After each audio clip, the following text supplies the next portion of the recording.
नमस्कार दोस्तों, कैसे हैं आप सभी। आशा है आप अच्छे होंगे सभी और आपकी तैयारी भी बहुत अच्छी चल रही होगी। तो आज की क्लास हमारी थोड़ी सी लेट हो गई, इसके लिए मैं काफ़ी शर्मिंदा हूँ और माफ़ी चाहता हूँ। पर हम आज की क्लास देखो हो नहीं पाती, फिर भी मैंने कोशिश करी है कि आपके लिए क्लास लेकर आऊँ तक, क्योंकि आप भी काफ़ी इंतजार में रहते हो क्लास के। तो ये हमारा जो प्रैक्टिस सेशन चल रहा है, जो भी हाल में जो CGL और MTS और CHSL के जो एग्ज़ाम होने वाले हैं, तो उसमें आपको बहुत ज़्यादा ये मदद मिलेगी इन क्वेश्चनों से, क्योंकि ये सारे पिछली जो परीक्षा हुई है उन्हीं में से मैं क्वेश्चन को लेकर आ रहा हूँ।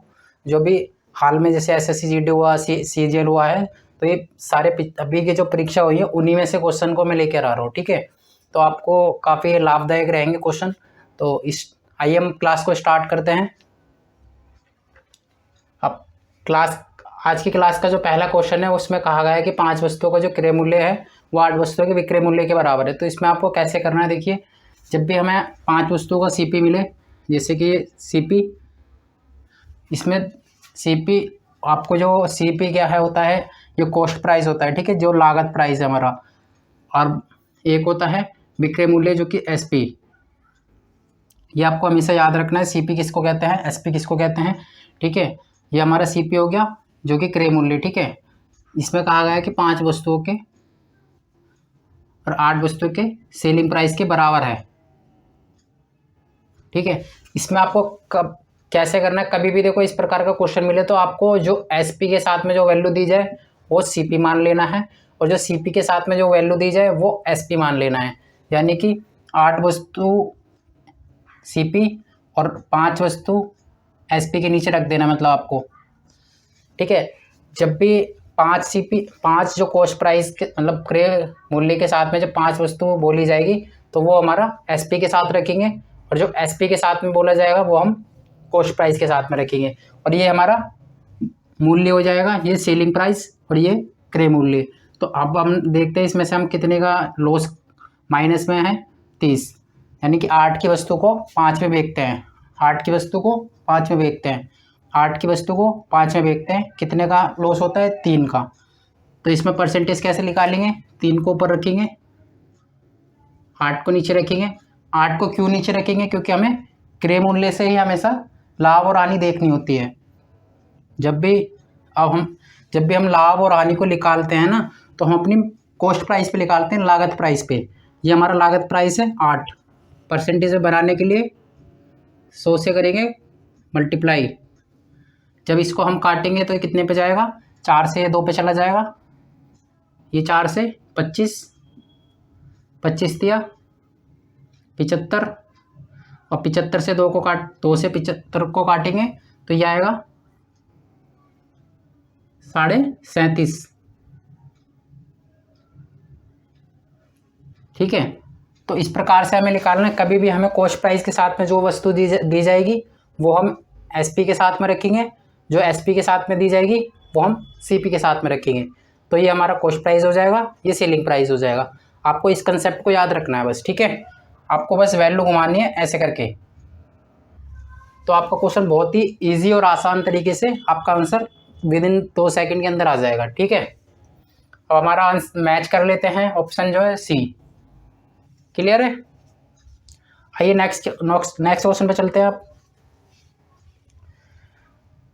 नेक्स्ट क्वेश्चन हमारा कहता है कि यदि एक वस्तु को एक निश्चित मूल्य पर बेचकर 25% का लाभ अर्जित होता है, तो इसमें हमें देखो फ्रैक्शन वैल्यू याद होनी चाहिए एक तो, क्योंकि परसेंटेज जब भी ये क्वेश्चन हमारे जब भी आसान हो पाते हैं जब हमें परसेंटेज की जो फ्रैक्शन वैल्यू वो याद हो। जैसे कि 25% है, तो 25% की जो फ्रैक्शन वैल्यू होती है हमारी वो होती है 1/4। ठीक है, ये 1/4 होती है। तो 4 की वस्तु को ये कह रहा है कि लाभ अर्जित होता है, मतलब लाभ अर्जित करता है 25%, एक निश्चित मूल्य पर बेचता है 25% का लाभ। यानी कि 4 की वस्तु को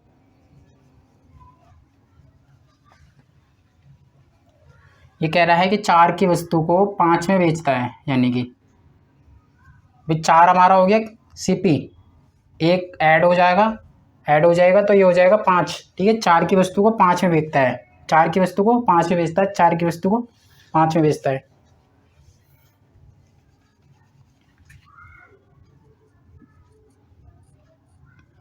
क्लियर है यहाँ तक। अब ये देखो इसमें कैसे करेंगे, यदि वह उसी वस्तु के आधे मूल्य पर बेचे तो उसको हानि बतानी है।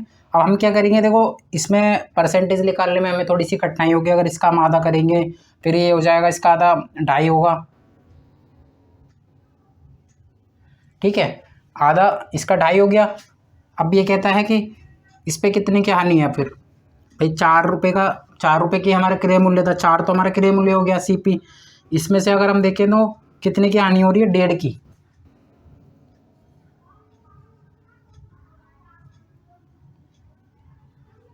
ये 1.5 की हानि हो रही है कितने पे, 4 पर। पॉइंट को हटाएंगे, यहाँ 0 लगाएंगे, गुना करेंगे 100 से, ये 0 0 कट, 1 0 1 इससे कट जाएगी। और ये 2 से काटेंगे तो 2 दूनी 4 और 2 पंजे 10, 15 पंजे 75 हो जाएगा। तो इसका भी आंसर 37.5 आएगा, ठीक है। तो इस प्रकार से हम करना है, हमें फ्रैक्शन वैल्यू याद होगी तो हमारा क्वेश्चन बहुत ही आसान और इजी हो जाएगा। इस तरीके से 4 की वस्तु को 5 से बेचता है, फिर उससे आधा कर लेना है सेलिंग प्राइस को जब आधा करेंगे तो यानी कि 4 रुपये की वस्तु पे 1.5 की हानि हो रही है, परसेंटेज में बनाएंगे, आंसर आ जाएगा। अगर आपको ऐसे थोड़ा सा कठिन लग रहा है तो आप इसमें 0 भी लगा सकते हो, 0 लगाओगे तब भी वही बात पड़ेगी, इसलिए आप वैसे भी कर सकते, सेम वही, उतना ही टाइम इसमें भी लगेगा उतना ही टाइम इसमें भी लगेगा, ठीक है।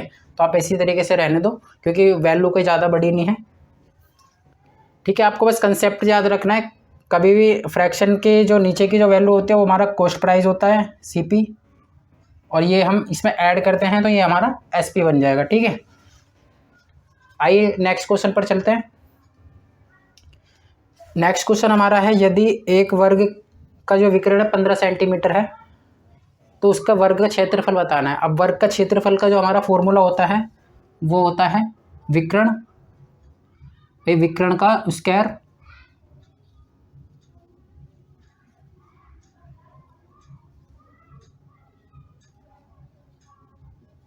एक बट्टे 2 विकर्ण का स्क्वायर, ये हमारा फॉर्मूला होता है। इससे हम इसका देखो आंसर निकालेंगे, यहाँ पर हम वैल्यू को रखेंगे, 15 सेंटीमीटर है विकर्ण तो 15 का करेंगे स्क्वायर और गुना कर देंगे 1/2 से। अब देख लेते हैं कितना आ रहा है, 15 का स्क्वायर हो जाएगा 225, 2 से काटेंगे तो ये जाएगा 2 1 कम 2, 2 1 कम 2 और 2 दूनी 4 और 0.5, तो ये हमारा आंसर हो जाएगा।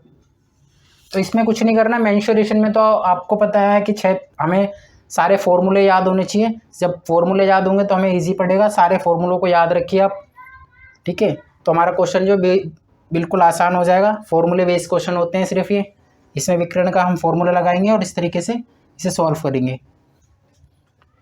क्लियर है यहाँ तक दोस्तों? तो आइए नेक्स्ट क्वेश्चन पर चलते हैं। अच्छा दोस्तों, यहाँ तक सभी को क्लियर था। अब हम आगे क्वेश्चनों को देखते हैं। तो क्वेश्चन हमारा चौथा कहता है कि यदि एक रेलगाड़ी की चाल तय रखी 84 किलोमीटर और 14 घंटे में वो तय करता है किसी निश्चित दूरी को, ये एक दूरी है, ठीक है, ये निश्चित दूरी है कोई, ठीक है। अब ये इस दूरी को तय करता है 84 की स्पीड से, ठीक है, ये इसकी स्पीड हो गई और इसमें लेता है समय 14 घंटे, 14 घंटे का समय लगता है इसको, ठीक है, टी। अब टाइम 14 दे रखा है, 84 यानी कि 84 की वैल्यू है 14, तो अब इसको हम कैसे करेंगे, 84 रखेंगे, डिवाइड करेंगे 14 से, पूछे कितना है कि 12 घंटे में उसकी स्पीड कितनी होनी चाहिए। यदि मतलब समय जो 12 घंटे लगे तो 12 घंटे लगने के लिए स्पीड कितनी करनी होगी, तो ये हम काट के देख लेते हैं। 14 से काटेंगे 6 पर जाएगा, ये 12 छिक्के 72 हो जाएगा, तो इसका आंसर हो जाएगा। क्लियर है? ये ऐसे करना है, पहले देखेंगे कि भाई कितनी स्पीड है, स्पीड से वो कितने घंटे में, 14 घंटे में तय करता है, 14 घंटे में तय करता है, फिर कहता है कि वह 12 घंटे में तय करने के लिए उसकी स्पीड कितनी होनी चाहिए।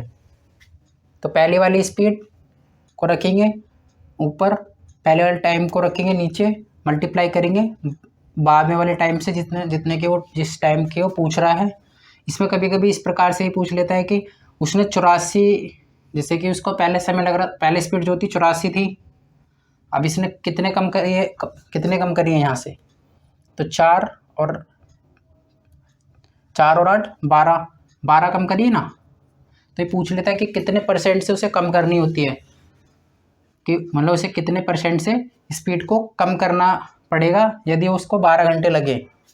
तो इस प्रकार से भी पूछ लेते हैं कभी कभी क्वेश्चन में। तो इसमें भी कैसे करेंगे, 84 से 72 को माइनस करेंगे, 12 आएगा, और फिर 12 के नीचे रखेंगे 84, मल्टीप्लाई कर देंगे 100 से। ठीक है, ये इसका आंसर हो जाएगा। इसे 12 से चला जाएगा 7 पर, फिर 7 से इसे काटेंगे तो ये आएगा 7 एकम 7, 3 बचेगा, 7 चौक 28, और इस प्रकार से ये चलता रहेगा।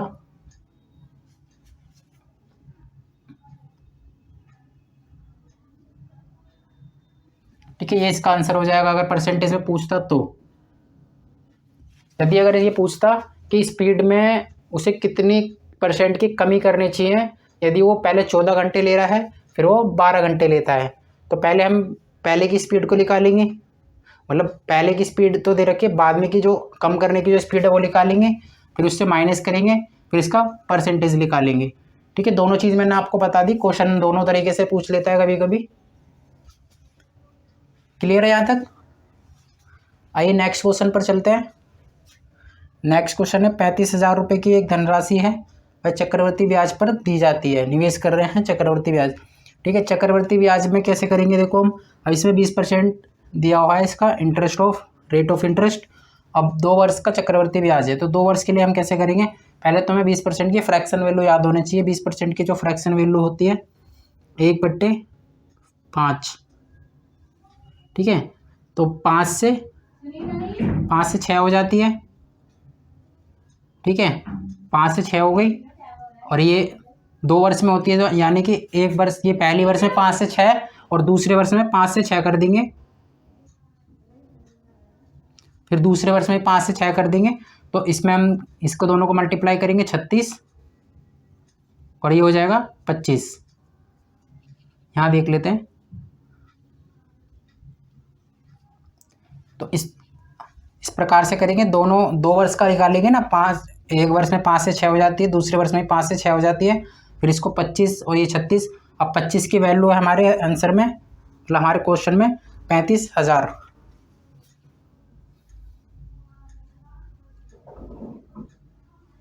ठीक है, इसको हम देखते हैं कितने गुना है, तो ये कितने पे जाएगा, 25 से 1 पे गया, और 1 के बाद ये 14, इसके बाद तो ये 1400 गुना है इसका। ठीक है, 25 का 1400 गुना, तो इसको भी हम 1400 गुना कर देंगे।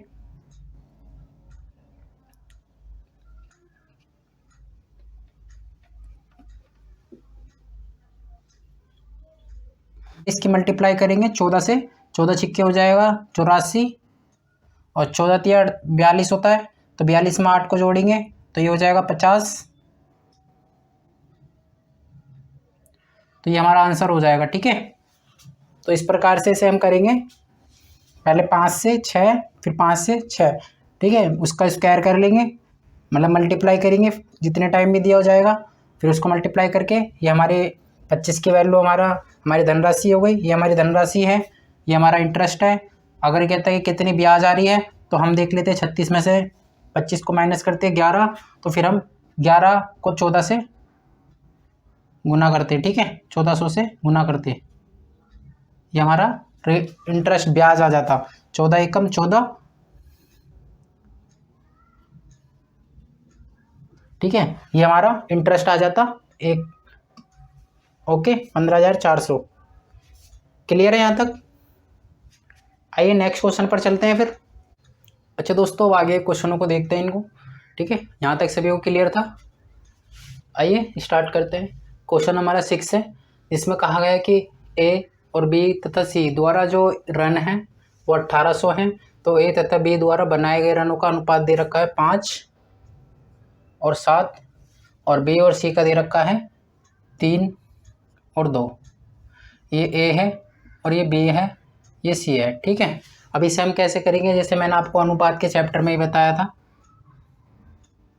देखो ये हमारा प्रैक्टिस सेशन है, ठीक है, तो इसमें हम जल्दी जल्दी क्वेश्चनों को हल करेंगे और ये हमारा सिर्फ एक अपनी तैयारी को जांचने के लिए होता है, ये हमारा मॉक टेस्ट है बस। अगर आपको सब्जेक्ट वाइज करना है, वो चैप्टर वाइज करना है, तो चैप्टर वाइज के लिए आपको एक शाम को 5 PM की जो क्लास है उसमें आपको ज्वाइन होना पड़ेगा, जिसमें मैं चैप्टर वाइज और बेसिक से बता रहा हूँ सारी चीज़ों को। ये सब चैप्टर अनुपात, समानुपात और ये सारे जो परसेंटेज जितने भी अपने चैप्टर हैं सबको मैं चैप्टर वाइज क्लास चल रही है 5 PM की, ठीक है, उसमें आप ज्वाइन हो सकते हो चैप्टर वाइज पढ़ने के लिए, ठीक है। और ये सिर्फ प्रैक्टिस सेशन है, तो प्रैक्टिस करते हैं। आइए अब ये इसको कैसे करेंगे, देखो ये हमारा 5 और 7 A और B और 3 और 2 B और C, तो इसको हम कैसे करेंगे, जो हमारा खाली स्थान है इसे हम बगल वाली संख्या से भरेंगे, ठीक है। यहाँ पे 3 रखेंगे और यहाँ पर 7 रखेंगे, ओके। फिर इनके गुना करेंगे, 7 दूनी 14 हो जाएगा। इसकी करेंगे 3 सत्ते 21 और 5 दिए 15, तीनों का टोटल करेंगे कितना हो जाएगा 29 और 21, ये हो जाएगा 50, ठीक है। ये 50 हो गया, जिसमें कहा इस टोटल रन अनुपात के अकॉर्डिंग कितने हैं 50, और वह क्वेश्चन में कहा गया है कि 1800, तो 1800 किसके बराबर है 1850 के बराबर है, तो इसे हम काटेंगे, ये 5 से जाएगा, कितना हो जाएगा 36। अब 36 की मल्टीप्लाई करेंगे, इससे पूछा है ए के द्वारा बनाए गए रन, ए के द्वारा कितने हैं 15, 15 के इससे गुना करेंगे, कितना हो जाएगा 15 छिक्के 90, 15 तिया 45, 45 और 9 54, 540 इज राइट आंसर। क्लियर है यहाँ तक। किस प्रकार से करेंगे, ए और बी सी का इनका पहले अनुपात निकाल लेंगे, अनुपात को प्लस करेंगे, प्लस को जो हमारा जो अनुपात का जो प्लस होके जो वैल्यू आएगी वो रन के बराबर जो क्वेश्चन में दिया हुआ है, तो इसको डिवाइड करेंगे, फिर उससे अनुपात से इसको जिसकी भी पूछा जाएगा ए का या बी का या सी का, उससे मल्टीप्लाई करेंगे, ठीक है। आइए नेक्स्ट क्वेश्चन पर चलते हैं। नेक्स्ट क्वेश्चन हमारा 7 है, इसमें कहा गया है कि एक्स और वाई की जो मासिक आय है, मतलब कि एक मंथ की जो आय है उसका अनुपात दे रखा है 5 और 11, तो उनकी आय के बीच में 24,000 रुपये का अंतर होता है। अब वाई की मासिक आय बतानी है हमें, तो हम कैसे करेंगे, इसमें एक्स और वाई 5 और 11, इसमें अंतर देखेंगे कितने का अंतर है 6 का, भाई 6 का अंतर है। अब 6 किसके बराबर दिया हुआ है 24,000 के, 24,000 के 6 से काटेंगे तो ये जाएगा 4 पर, फिर इसकी गुना करेंगे, हमसे पूछा है वाई की, तो वाई का कितना है 11 से इसे गुना करेंगे, 11 चौक 44 और 0, ठीक है, तो ये 44,000 इसका आंसर आ जाएगा, राइट। क्लियर है। पहले हम अंतर देख लेंगे अनुपात में, अंतर हमारा कितना 6 से इसके बराबर, 6 किसके बराबर 24,000 के, 24,000 को 6 से काटा 4 आया, 4 से गुना करेंगे जिसकी हमसे पूछा गया है, ओके। यहाँ तक क्लियर है सभी को। तो आइए नेक्स्ट क्वेश्चन पर चलते हैं। अच्छा दोस्तों, यहाँ तक सभी को क्लियर थे ना क्वेश्चन। अब हम आगे क्वेश्चनों को करते हैं। फिर क्वेश्चन हमारा 8, जिसमें कहा गया कि एक वस्तु का विक्रय मूल्य 2695 है और 23% की छूट दी जाती है, तो अंकित मूल्य क्या है, यानी कि ये 23% की छूट के बाद है, ठीक है। तो इसमें हम कैसे करेंगे, कोई भी वस्तु अपने आप में 100% होती है, अब 23% की छूट दी जाती है, तो इसे हम माइनस कर लेंगे, इससे यहाँ से निकल कर आ जाएगा 77। अब जब 77 की वैल्यू हमारे क्वेश्चन में दी हुई है 2695, ये हम देख लेते हैं कितने गुना है, ये जाएगा 11 से 7 पर, ये 11 से काटेंगे तो 2 और 4 फिर 5, ठीक है, 7 से काटेंगे इसको, 7 तिया और 7 पंजे, ठीक है 35 आ गया। अब 35 को इससे 100 से गुना कर देंगे कि कोई भी वस्तु अपने आप में 100% है, तो हमसे अंकित मूल्य पूछा है यानी कि 100% की वैल्यू पूछी है। जब 35 से गुना करेंगे तो ये हो जाएगा 3500, जो कि हमारा राइट आंसर है। ठीक है, कैसे करना है, पहले हमें 100 में से 23 को जितनी भी छूट दी जा रही है 25, 30, 20 जो भी छूट दी जाएगी वो हम माइनस करेंगे 100 से। तो ये 77 जो परसेंटेज छूट के बाद हमारी आएगी वो हम क्वेश्चन में जो दिया हुआ है 2695 उसके बराबर रखेंगे, इसको काटेंगे, फिर हम 100 से गुना करेंगे। ठीक है, इस तरीके से इससे करना है। क्लियर है यहाँ तक? आइए नेक्स्ट क्वेश्चन पर चलते हैं। नेक्स्ट कहता है कि एक वस्तु का अंकित मूल्य उसके क्रय मूल्य से 40% ज़्यादा है, यानी कि जो वस्तु का अंकित मूल्य होगा 100 से 40% ज़्यादा है, यानी कि 140। भाई वस्तु का जो अंकित मूल्य यानी कि वो जो कॉस्ट प्राइस है, अंकित मूल्य नहीं, अंकित मूल्य ये है, ठीक है, क्रय मूल्य से कॉस्ट प्राइस से ये हो गया हमारा सीपी और ये हो गया हमारा एमपी मार्क प्राइस। ठीक है, तो सीपी जो है, सीपी हमारा मार्क मतलब मार्क प्राइस हमारा सीपी से 40% अधिक है।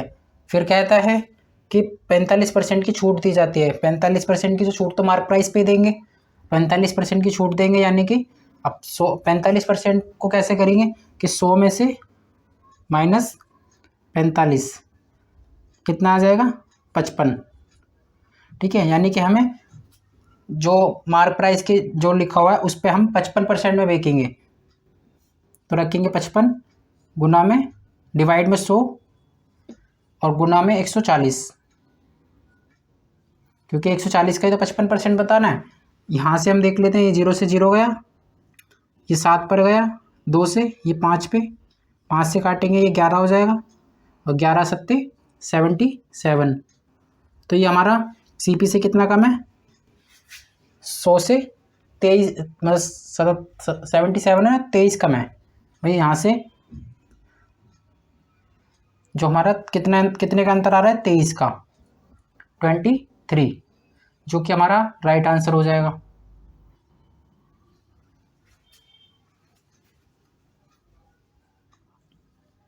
क्लियर है दोस्तों?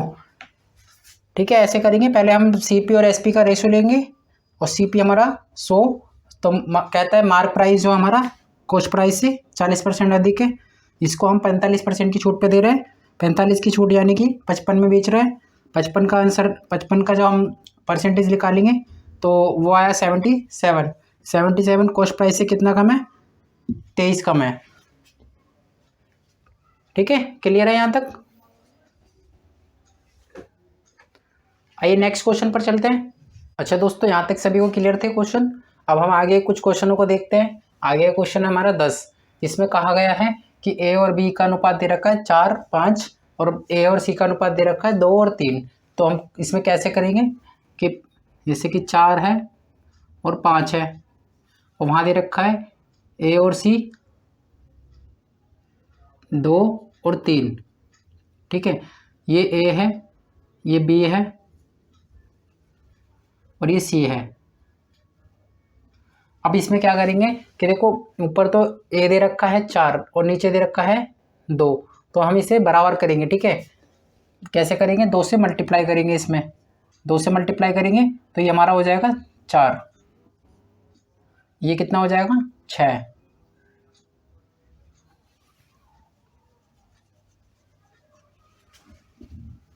ये हो जाएगा 6।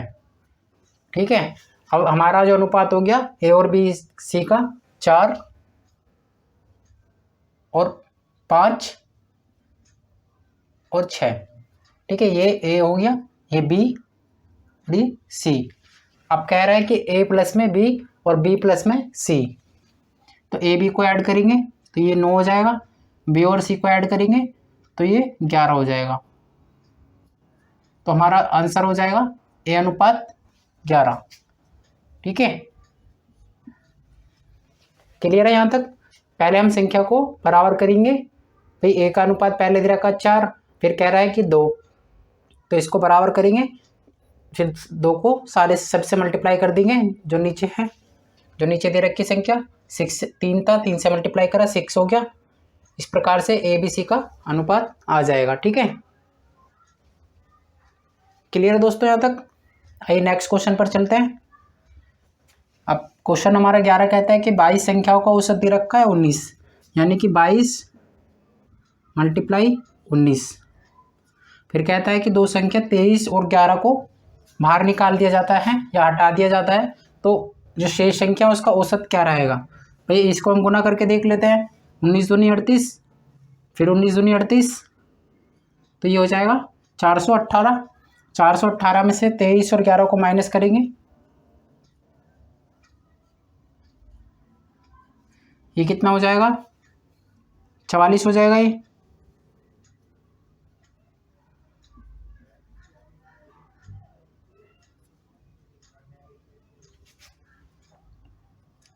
जब इसको माइनस करेंगे तो हमारा ये हो जाएगा 4, और 11 में से 4 जाएंगे तो हो जाएगा 7 और 3।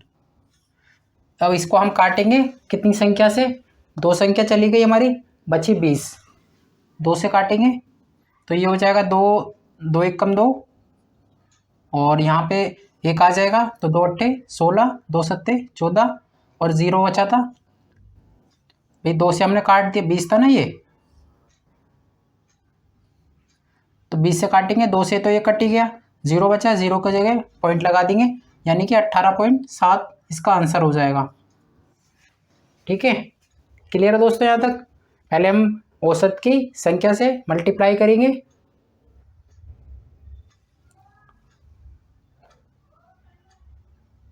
हाँ सही है ना। ये 19 हमारा औसत है, 22 संख्याओं का औसत 19, 19 से हमने मल्टीप्लाई करा, योग आ गया सभी संख्याओं का, और संख्याओं का योग आने के बाद फिर हमने 23 और 11 को हटा दिया, फिर ये हमारा औसत मतलब योग निकला कितनी, 20 संख्याओं का, 20 से डिवाइड करेंगे तो औसत आ जाएगा। ठीक है, आइए नेक्स्ट क्वेश्चन पर चलते हैं। नेक्स्ट क्वेश्चन है हमारा, एक समचतुर्भुज के 2 विकर्ण हैं जिसकी लंबाई 10 सेंटीमीटर और 24 सेंटीमीटर है, तो उसमें क्षेत्रफल पूछा है। इसमें समचतुर्भुज का जो क्षेत्रफल का जो फॉर्मूला होता है, ये होता है 1/2 गुना पहला विकर्ण गुना दूसरा विकर्ण। ठीक है, ये फॉर्मूला होता है हमारा। समचतुर्भुज किस प्रकार का होता है देख लीजिए आप।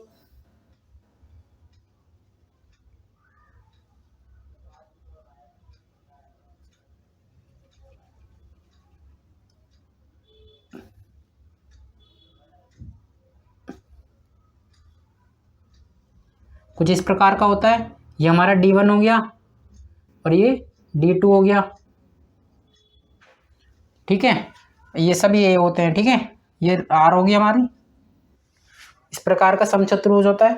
ये समचतुर्भुज के दोनों विकर्णों की लंबाई दे रखी है, तो हम रखेंगे 10 गुना में 24। अब इनको काटेंगे, 2 से काटेंगे तो ये 5 पर चला जाएगा। अब 5 से इसकी गुना करेंगे तो 24 पंजे 120, तो हमारा आंसर हो जाएगा 120। ठीक है, तो आपको फॉर्मूले याद रखने और इजी हो जाएगा क्वेश्चन। बिल्कुल फॉर्मूले के आधार पर ही क्वेश्चन आते हैं एग्जाम में, और ज़्यादा टफ नहीं आते इसमें। हमारे मेंशुरेशन से सिर्फ फॉर्मूले बेस फॉर्मूले याद होने चाहिए। अच्छा दोस्तों, यहाँ तक के आपको क्वेश्चन सभी क्लियर है। ठीक है, अब हम क्लास को यहीं समाप्त करते हैं और फिर कल की नेक्स्ट क्लास में मिलते हैं। अब क्लास अच्छी लगी हो, क्वेश्चन अच्छे लगे हों तो क्लास को लाइक करना और कमेंट में बताना कैसे क्लास कैसी चल रही है और कैसे क्वेश्चंस कैसे लग रहे हैं, और क्वेश्चन और किस तरीके के आपको चाहिए तो आपको कमेंट में करना, कमेंट में बताना। फिर मैं वैसे ही क्वेश्चन लेकर आऊँगा। आप किस एग्ज़ाम के क्वेश्चन को चाहते हो, किसके एग्ज़ाम की तैयारी कर रहे हो, तो मैं उसके आधार पर आपको क्वेश्चन कराने की पूरी कोशिश करूँगा। ठीक है, और चैनल को सब्सक्राइब करें। Okay, bye bye, take care.